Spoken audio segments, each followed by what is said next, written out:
नमस्कार. सन्माननीय व्यासपीठ व सन्माननीय परीक्षक मंडळ, मी आज कृत्रिम बुद्धिमत्ता मानवी उन्नतीस तारक आहे या विषयाच्या अनुकूल बाजूने मी माझे मत आज आपणांसमोर मांडणार आहे. नव्या युगाचे नवे हे स्पंदन, विज्ञानाचे हे वरदान. नव्या युगाचे नवे हे स्पंदन, विज्ञानाचे वरदान. मानवी बुद्धीला लाभले आता कृत्रिमतेचे अधिष्ठान, कृत्रिमतेचे अधिष्ठान. नसे हा धोका प्रगतीचा तर आहे यशाचा नवा मार्ग. नसे हा धोका प्रगतीचा तर आहे यशाचा नवा मार्ग.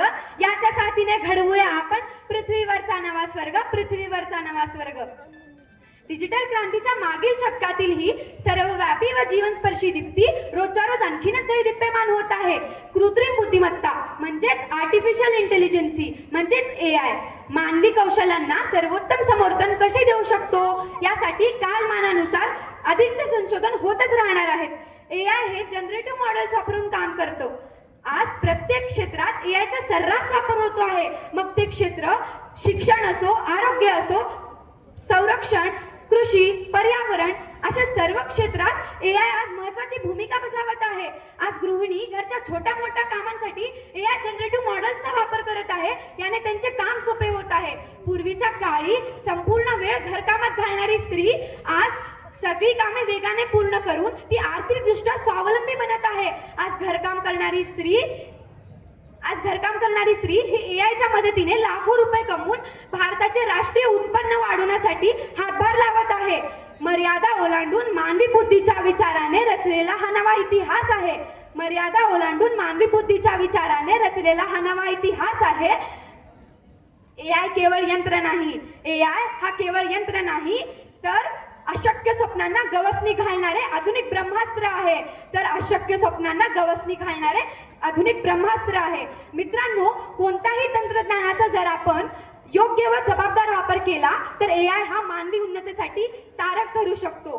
पूर्वीच्या काळी हिशोब करण्यासाठी कॅल्सीचा वापर होत नव्हता, कारण तेव्हा आपल्या भारत देशाची आर्थिक व्यवस्था तेवढी विकसित नव्हती. पण आज मोठ्या कंपनींचे डेटा, फाईल्स, हिशोब हे काही सेकंदात आपण विश्लेषण करून त्याचा अचूक निष्कर्ष हुडकू शकतो. हे फक्त आणि फक्त AI च्याच मदतीने साध्य झाले आहे. त्याच्यामुळे तर आज आपल्या भारत देशाने जागतिक पातळीवर आपला एक स्थान निर्माण केला आहे. मित्रांनो, G20 मध्ये आपला देश आलेला आहे. आपला भारत देश हा विकसनशील देश म्हणून पुढे येत आहे. तेव्हा तुम्ही जर असले घुरसटलेले विचार घेऊन जर AI चा विरोध करत असाल तर लक्षात ठेवा, तुम्ही अजूनही रानटी अवस्थेत दिसून याल.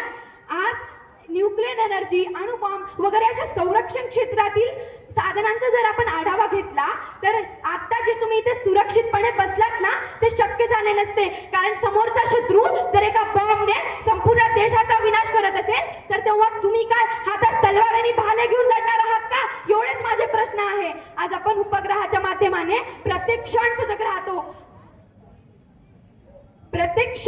राहतो. हे AI चेच देण आहे, लक्षात ठेवा. श्रोतो हो, बदलाला विरोध करणे हे मानवाचे स्वभाव आहे. बदलाला विरोध करणे हे मानवाचे स्वभाव आहे, पण बदलाला स्वीकारणे हेच खरे प्रगतीचे मार्ग आहे. हेच खरे प्रगतीचे मार्ग आहे. मित्रांनो, आज AI फक्त पर्यावरण, संरक्षण आणि उद्योग या क्षेत्रातच नाही तर आज पर्यावरण क्षेत्रात सुद्धा AI हा एक महत्त्वाची भूमिका बजावत आहे. आज मुख्यतः मानवी हस्तक्षेपामुळे, हरित वायूच्या वाढीमुळे कार्बन डायऑक्साईडचे प्रमाण 420 ppm च्या पुढे गेले आहे. या सर्व समस्यांवर आधारित AI हवामान मॉडेल्स 30 ते 40% अधिक अचूक अंदाज देतात, जे पारंपरिक पद्धतीपेक्षा प्रभावी ठरतात. इथे AI उपाय शोधण्यामध्ये महत्त्वाची भूमिका बजावत आहे. आज आपण AI कॉम्प्युटर विजन हे तंत्रज्ञान वापरून आपण जंगलातील प्रतिमा तपासू शकतो, ज्याने बेकायदेशीर वृक्षतोड ओळखता येते आणि वन्यजीवांच्या हालचाली ट्रॅक करता येतात.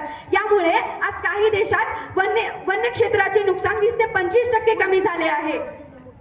AI म्हणजे केवळ ChatGPT किंवा कोणता मोबाईल ॲप नाही, तर तो डेटा, गणित, पर्यावरण आणि विज्ञानाचा संगम आहे. जर आपण योग्य आणि जबाबदार वापर केला तर AI हा मानवी उन्नतीसाठी मारक नाही, तारक ठरू शकतो. वावटाईला भीती कशाला, हा तर परिवर्तनाचा वारा आहे. वावटाईला भीती कशाला, हा तर परिवर्तनाचा वारा आहे. हा विश्वासाचा नव्हे तर विकासाचा नारा आहे. हा विश्वासाचा नव्हे तर विकासाचा नारा आहे. आज बँकांना चोरापासून होणारे धोके टाळण्यासाठी एआयचा वापर होत आहे. ऑनलाईन बँकिंग, फ्रॉड आणि हॅकिंगच्या क्षेत्रात एआयचा वापर होतो आहे.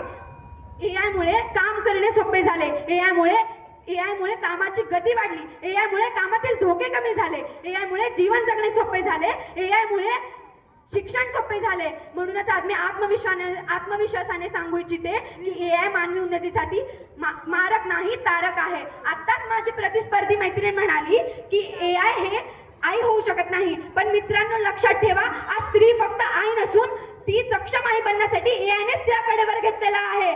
आज एआय हे भावना शून्य आहे.